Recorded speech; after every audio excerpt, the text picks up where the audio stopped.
Family and addiction, it's a heavy load. Let's face it, addiction is tough. It's tough on the person struggling, and it's tough on the whole family. It's like a storm cloud hanging over everyone, creating tension, fear, and uncertainty. When someone you love is battling addiction, it's easy to feel lost, helpless, and alone.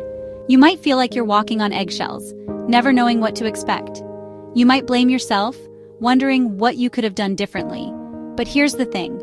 Addiction is a family disease. It impacts everyone, not just the individual struggling.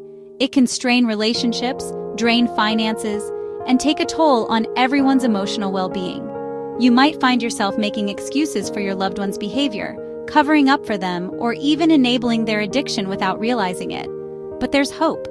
You don't have to navigate this alone. There are effective strategies and resources available to help families heal and support their loved ones in recovery. Taking back control, the CRAFT approach is a game changer for families dealing with addiction. It's not about blaming or shaming, it's about understanding and support. It's about learning how to communicate effectively, set healthy boundaries, and encourage your loved one to seek help. Here's the heart of CRAFT. It teaches you how to reinforce positive behaviors in your loved one. Instead of focusing on the negative, you focus on the good. You celebrate their successes, no matter how small. You offer encouragement and support when they stumble.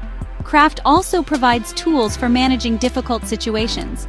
You learn how to de-escalate conflicts, handle cravings, and cope with relapses. It's about creating a safe and supportive environment where your loved one feels loved and understood, even when they're struggling. The beauty of CRAFT is that it's effective even if your loved one isn't ready to seek help. By changing your own behaviors and responses, you can influence your loved one's choices and increase the likelihood that they'll choose recovery. Inviting change, not enabling. The invitation to change approach goes hand in hand with CRAFT. It's about shifting the conversation from confrontation to collaboration. Instead of nagging, begging, or threatening, you invite your loved one to change. You express your love and concern, but you also set clear boundaries. Invitation to change is about empowering your loved one to take responsibility for their actions and choices. You're not trying to control them, you're offering them a choice. You're saying, I love you and I want you to be healthy and happy. I'm here to support you if you're ready to make a change. Drawing the line, setting boundaries is crucial when dealing with a loved one's addiction. Boundaries are not about punishment, they're about self-preservation. They're about protecting your own well-being and creating a healthier dynamic for everyone involved. Setting boundaries means saying no to enabling behaviors. It means not covering up for your loved one, not giving them money they'll likely use for drugs or alcohol, and not allowing them to disrespect you or your home. It's about clearly communicating your limits and consequences.